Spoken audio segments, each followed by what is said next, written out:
Devido à maneira como os cientistas definem as disciplinas da ciência, o cientista sempre vai dizer: eu não consigo acreditar que Deus criou.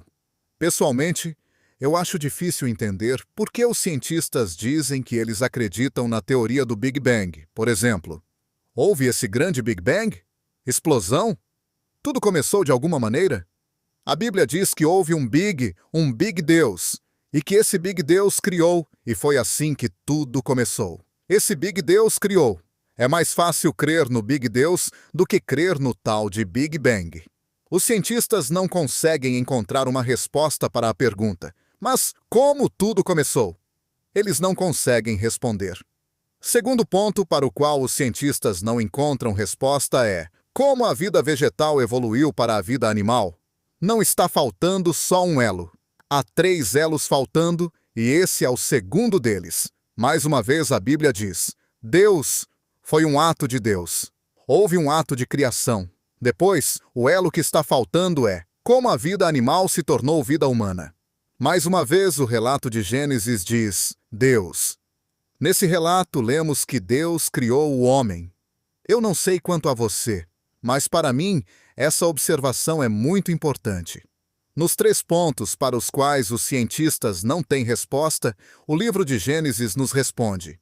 É fascinante observar as antigas teorias sobre as origens. Voltando 400, 500 anos atrás, nos dias de Colombo, eles acreditavam nas coisas mais esquisitas quanto à origem da Terra. Eles possuíam uma ideia muito primitiva quanto a respeito de como tudo começou. E isso há apenas 400 ou 500 anos. A Bíblia foi escrita há 3.300 anos antes de Darwin. Não é incrível que 3.300 anos antes de Darwin, o autor de Gênesis tenha dito: a vida muda e desenvolve? Isso é muito interessante. A Bíblia é o livro sobre redenção.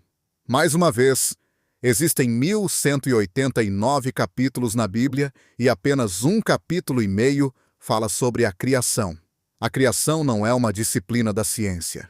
Essa questão pertence ao campo da teologia ou talvez da filosofia. Eu não sei se você já estudou filosofia. Eu estudei. Filosofia eu acabei estudando por 1 ano. E o curso terminou com o professor fazendo a seguinte afirmação: durante esse ano concluímos 4 coisas. Ele disse. Ele escreveu no quadro negro. A primeira é: 1. Eu não sei. Ele escreveu no quadro. Depois de 1 ano estudando com um de seus alunos, claro, achamos que era bem provável que ele estivesse certo. Ele não sabia. A seguir, a segunda conclusão, ele também escreveu no quadro. 2. Vocês não sabem. Claro, se ele, como todo o seu estudo, não sabia, quem éramos nós, seus alunos, para dizer que sabíamos? Bom, assim aceitamos a sua conclusão. Sua terceira conclusão, e ele escreveu também no quadro, era 3. Ninguém sabe. Baseados em todos os textos que tínhamos lido durante aquele ano, não era difícil aceitar isso também. Sua quarta conclusão foi, e ele escreveu também no quadro, 4.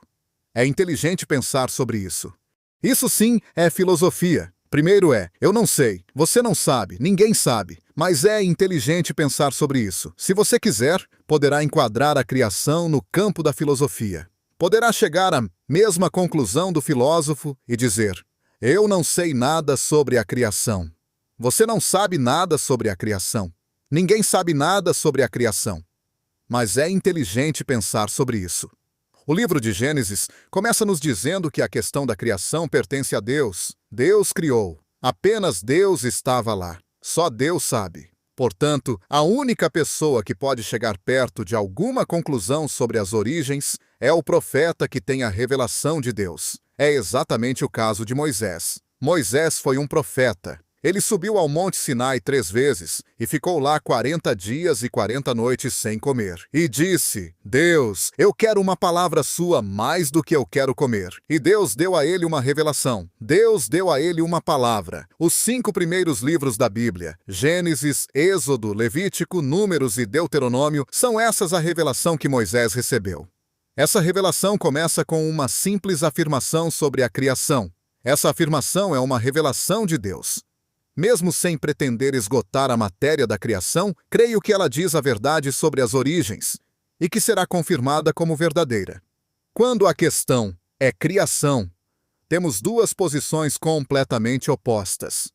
Francamente, eu não quero ser forçado a optar por nenhuma das duas.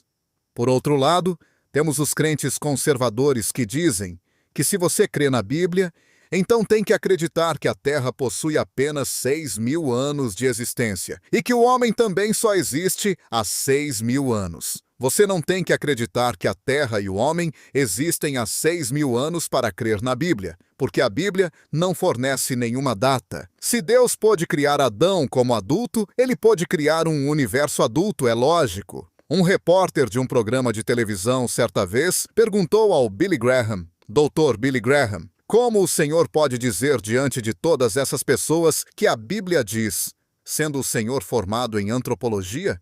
Ele respondeu: olha, para mim não há problema algum. Existe um problema para você?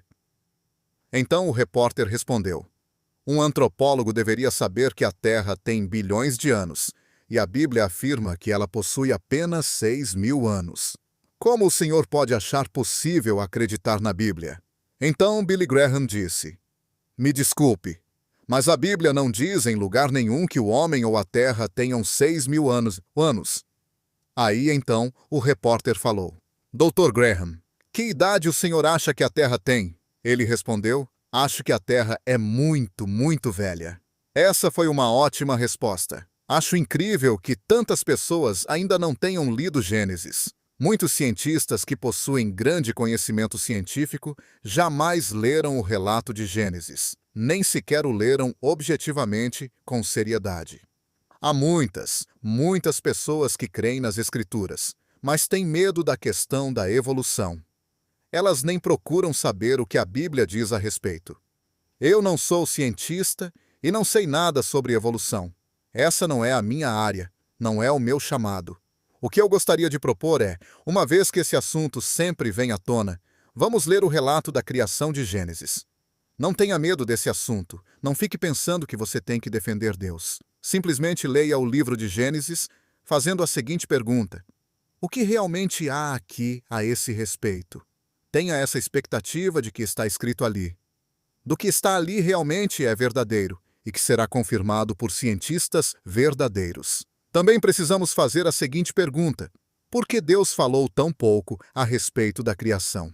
Bom, não é porque ele achasse que nos devia alguma explicação. Deus sabia que um dia chegaríamos à conclusão de que nós próprios precisamos de um ato de criação dentro dos nossos corações. Deus sabia que isso aconteceria conosco, assim como aconteceu com Davi. Depois que Davi cometeu um sério pecado, ele fez essa importante oração: Deus, mostra-me a verdade a respeito do meu homem interior. Quando Deus mostrou a ele a verdade sobre o seu interior, Davi fez essa oração, na qual usou a palavra bara. Cria em mim, ó Deus, um coração puro e renove em mim um espírito reto. O que ele estava realmente dizendo era: Deus, se o Senhor não operar o milagre de criação no meu coração, eu vou pecar outra e outra vez. Eu preciso de um ato de criação no meu interior. A resposta à oração de Davi é o novo nascimento, e Jesus fala sobre isso. Sim, Jesus estava falando quando afirmou: não te maravilhes de eu te dizer, necessário vos é nascer de novo. O que é nascido da carne é carne. Você tem que nascer de novo. Precisa de um ato de criação. Quando os apóstolos comentaram os ensinamentos de Jesus sobre o novo nascimento, eles se referiram à criação. Paulo disse: se alguém está em Cristo, nova criatura é. E mais, somos criação de Deus e criados em Cristo Jesus. As pessoas que nasceram de novo experimentaram um ato de criação. E como resultado desse ato de criação, elas são criação de Deus. Eu creio que Deus deseja realmente que percebamos a nossa necessidade de um ato de criação dentro de nós.